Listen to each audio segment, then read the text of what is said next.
ההרצאה הקרובה היא בשפה האנגלית. המרצה הוא פרופסור נחם אילן.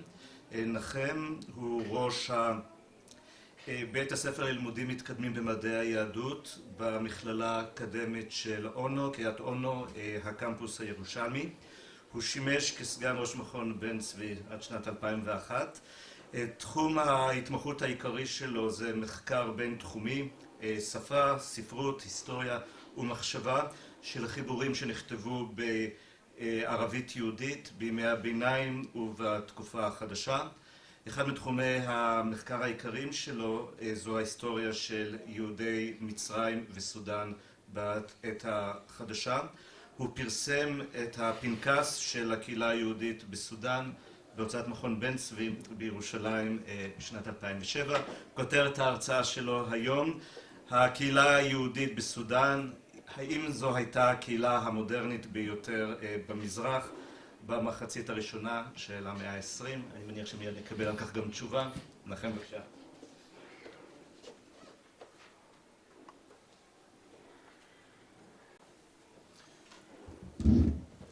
In the past decade, I've spoken twice in international conventions about Egyptian Jewry in the modern era.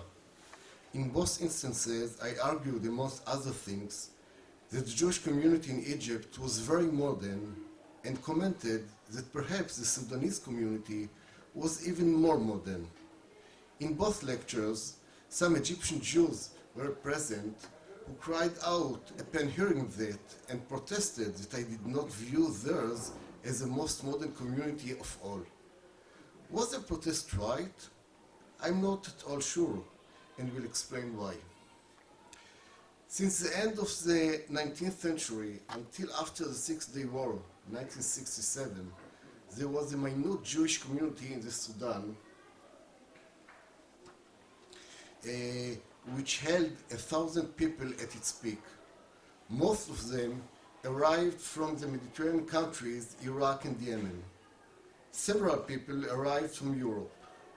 The community started out in Umdurman, where the Blue Nile and White Nile met.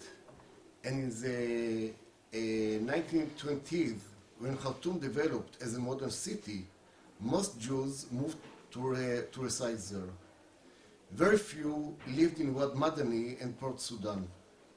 It was an immigrant community where most members dealt with local and international commerce or a part of the British administration.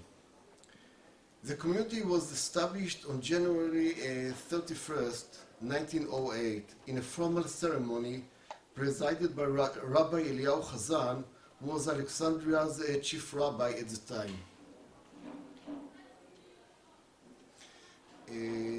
The community had a deep connection to the Cairo and Alexandria Jewish communities, and at least in terms of halakha and linguistics, the distinguished affinity is to Alexandria.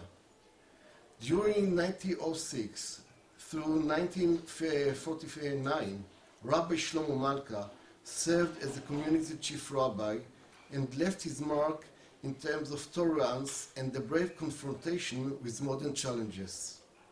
By and large, the community was very Zionist, and Rabbi Malka had a major part in that as well. In the past 2 decades, I have met several Jews who were born in the Sudan. Some were raised there. Some had left as young children. They all had fond memories.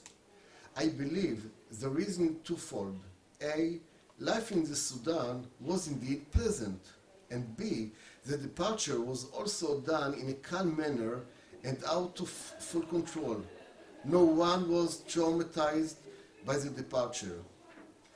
As a matter of fact, the departure of the Sudanese Jewry from their country was unlike any other Jewish community in the area. It was a rather slow process in which the community members were able to make sure they had a new decent place to live, mostly in London, Geneva, and New York, or a willed aliyah to Israel, to calmly close down their businesses, to take their possessions or their monetary value, and bid their fellow countrymen farewell in a friendly manner. Modernism was several major characteristics, including the idea of superiority of instrumental intellect in both private and public lives, and enforcing it through a bureaucracy. The capitalistic order that stems from the instrumental intellect strive to utilize the manufacturing ability in the most efficient way, unleashing time from the shackles of space due to the technological advancement. It also increases secularization to a degree of creating a false identity between modernism and secularization, strengthening the individual aspect and postponement of gratification. Both imperialism and colonialism stemmed directly from European superiority. Europeans perceive themselves to be more enlightened than African and Asian people, and when they conquered their land, they presented that move as one that is meant to bring the light to those living in the dark. All of the above mentioned found their expression in the high value attributed to formal education, and therefore to the transition to other professions, increase of marriage age compared to traditional communities, love marriages instead of arranged marriages, development of leisure culture, and the shift in women's status. A critical review of the above-mentioned characteristics shows that the Jewish community in the Sudan was extremely modern. I will now share the data attesting to it, suggest an explanation to this argument, and comment on the modernism level of this community compared to other Jewish communities in the Orient in the first half of the 20th century. First of all, the sources. To the best of my knowledge, a comprehensive monograph about Jewish life in the Sudan in the first half of the 20th century is yet to be written. The basic text about the community is that of Eli Malka, Jacob's children in the land of the Mahdi, Jews of the Sudan, who wasn't and never claimed to be a professional historian. Professor Robert Kramer, an important social historian from St. Norbert College in the Biותר, Wisconsin, wrote some very important comments about the complex, fluid identity of the Bassiouni family, who was forced to convert to Islam during the Mahdi reign before the community's establishment. The patriarch, Ben Zion Koshti, had later served as the first community president. The research deals with additional aspects of Rabbi Malka's communal and literary activity, as well as the elimination of the community and the remnants of the Jewish cemetery in Khartoum and its meaning. The ideas that I will outline are based on 20 years of interest in this intriguing community and should only be referred to as an interim conclusion or a reference point, as their foundation is partial, random, and insufficient, at least in my opinion. So, what are the modern characteristics of the Jewish community in the Sudan? First of all, the community members' professions. Since the arrival of the first Jews to Sudan in the late 18th centuries, they dealt mostly with commerce, import and export. And even Rabbi Malka understood shortly after his arrival that he cannot support his family only with the rabbi's traditional jobs, chazan, teacher, slaughterer, and circumciser, and purchased a small factory for sesame oil and macaroni. As the time passed, the businesses had developed, the professions were more diverse, and the integration into the British administration had intensified. Jews were now working in banks, insurance, postal services, shipyards, engineering services, and food industry. The first optometrist in Khartoum was Maurice Goldenberg, who came from Cairo. Lisa Weiss, a Jewish refugee from Germany, was a photographer. Another couple of refugees from Germany, Jimmy and Tony Kain, established the first and only music and cabaret hall in Khartoum. There are a few examples that represent the profession of Sudanese Jews. Second one, a few marriage issues according to the community register. The terms in the Ketubah indicate the financial strength of both sides and the investment that were considered profitable in Khartoum at the time. Only some Ketubot and very few engagement agreements stated the couple's age. It is fascinating fact that teaches us that A, mostly, but not always, men were several years older than their wives, and B, average marriage age was mid-20s after the groom was financially established and could support his own family. This is an unmistakable characteristic of a modern community, unlike traditional ones where marriage age was younger. 3. The women's status. Although the community register is comprised mostly of legal documents of fixed phrasing, it still echoes the major transformation in women's status in the Jewish community in the Sudan. First of all, it is obvious that women, at least since the 1920s, were literate. It is evident from the signatures on the marriage agreements, unlike the first years of the register, when men signed for them. It is safe to believe that they did so because women were illiterate. The separation agreement between Yosef El-Kayam and his wife Rosa is fascinating in this regard, as they agreed that, and I quote, "The women of Rosa received to go for herself to do a business for sustain herself, and the dear one, her husband, Yosef, should not stop her or sue her in any way from now on for a full year." The woman also agreed that her business will be in Khartoum. This is about a woman who received a rabbinical permit to separate from her husband and support herself for up to a year without getting a formal divorce.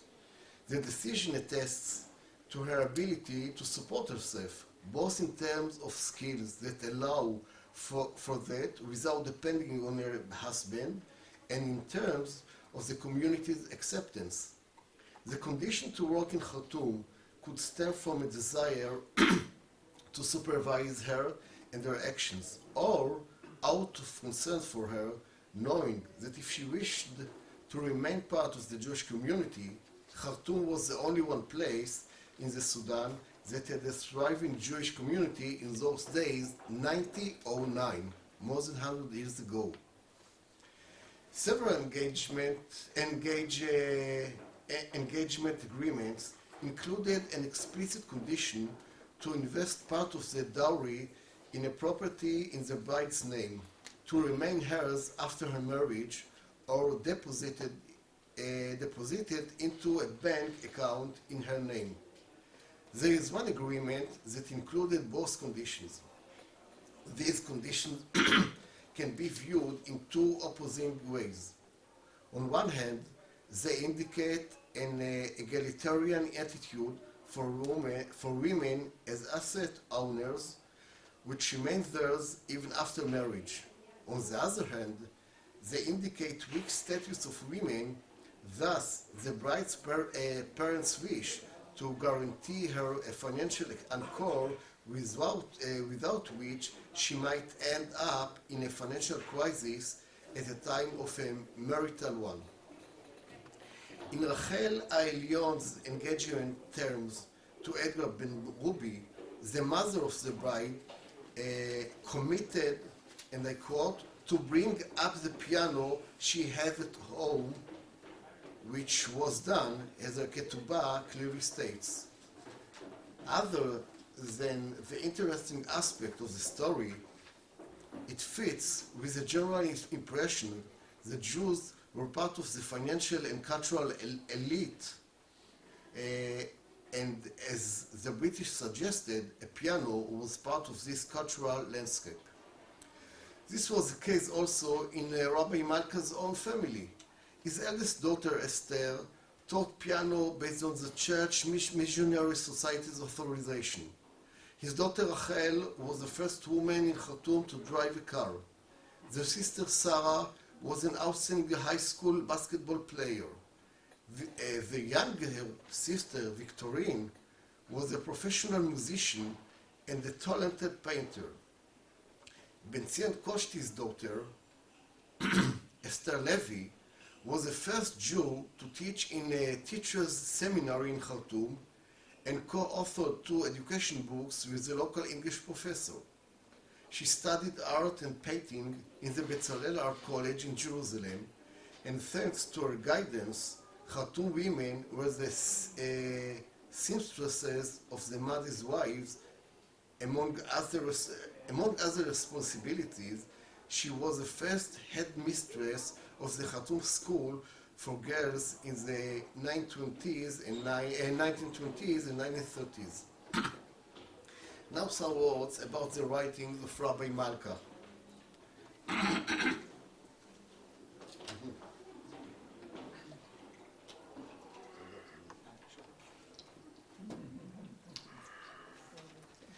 The main writing arena Rabbi Malka chose was the Ashams newspapers published in Cairo in the years 1934 through 1948, in which he published approximately 200 essays.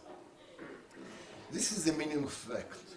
Rabbi Malka was brought up in traditional Jewish institutions in Morocco, yeshivot, and also upon his aliyah to Israel, continued to study in yeshivot until he was ordained as a rabbi and as a judge, Dahyan.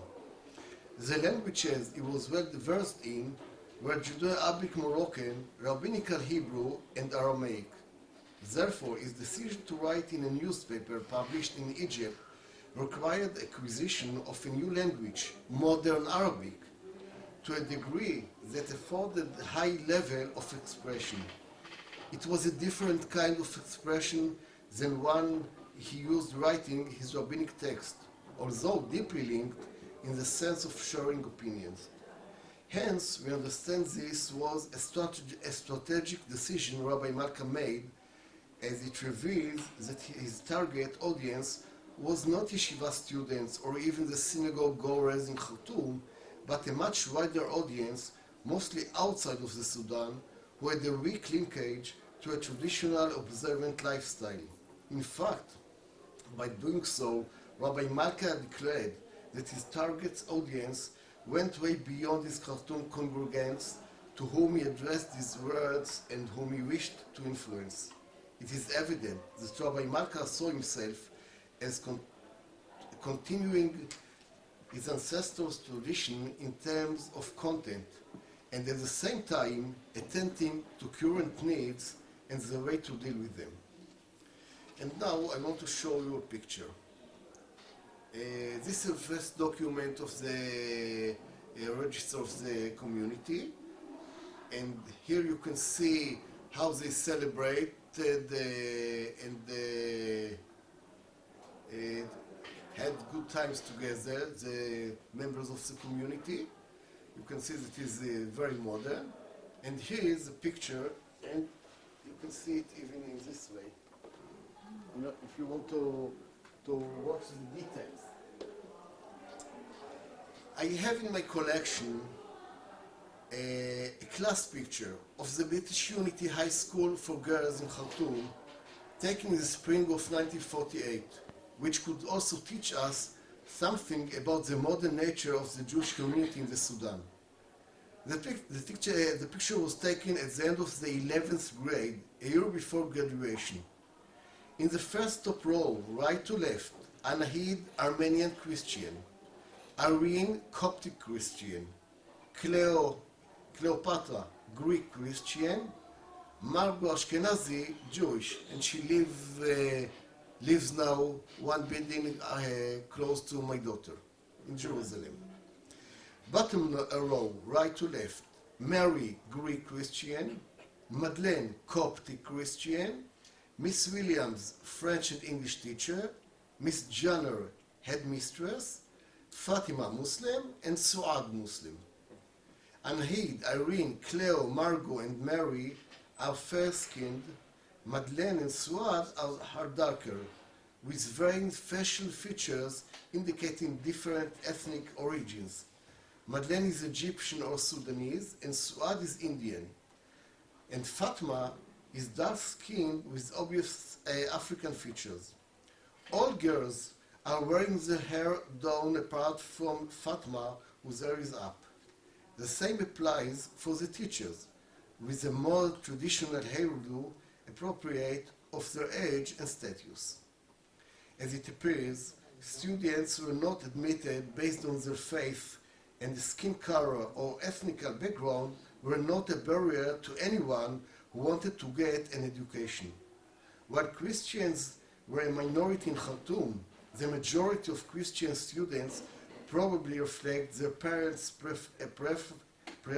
preference for British education, even if they were not British subjects themselves. To fully understand this class picture, one must mentally view other class pictures from Khartoum in the same year. Notice the absence of the girls in other pictures, and imagine the class picture of those who did not attend school at all. This will show if the above-mentioned picture is typical of 1948 Khartoum high school students or represents those present alone. So, I am the end of my paper. The main characteristic of modernism were indeed present in the Jewish community of all of the Sudan in the first half of the 20th century. Jews' arrival in the Sudan for economic reasons only, as well as their chosen professions, reflect their identification with British colonialism and the economic opportunities it offered. They took advantage of technological advancements. Their lives were a mix of respect to the ancestral tradition, selectively adopting some of its elements, while internalizing secular elements, mostly in the practical aspect and less so in an abstract philosophical one. Since the majority of the community was not Ashkenazic, they took a more integrating approach regarding their identity rather than a dichotomic one. Theirs wasn't the European anti-religion secularization. The natural reference was to the British rather than the locals. Therefore, no wonder they made an effort to look like them and live like them. They sent their sons and daughters to the best British schools in Khartoum, allowing for them to absorb modern values as well. The most significant expression of that was the women's status, as I showed before. It is true that a similar situation occurred in other Jewish elites, like the ones in Egypt and Lebanon, and in parts of the urban communities in North Africa, Iraq, Greece, and Turkey. The uniqueness of the Sudanese community is being a minute and young community, far from any of the familiar centers. The few who dared going so far were rigorous and resourceful. They supported one another and, in a sense, inspired one another. The veteran communities I just mentioned comprised of rich and poor, educated and illiterate, traditional and modern. The same applies for the Egyptian community, which was an immigrant community as well. In contrast, the Jewish community in the Sudan was only modern, which distinguishes it from any other, even in Egypt. Thank you very much.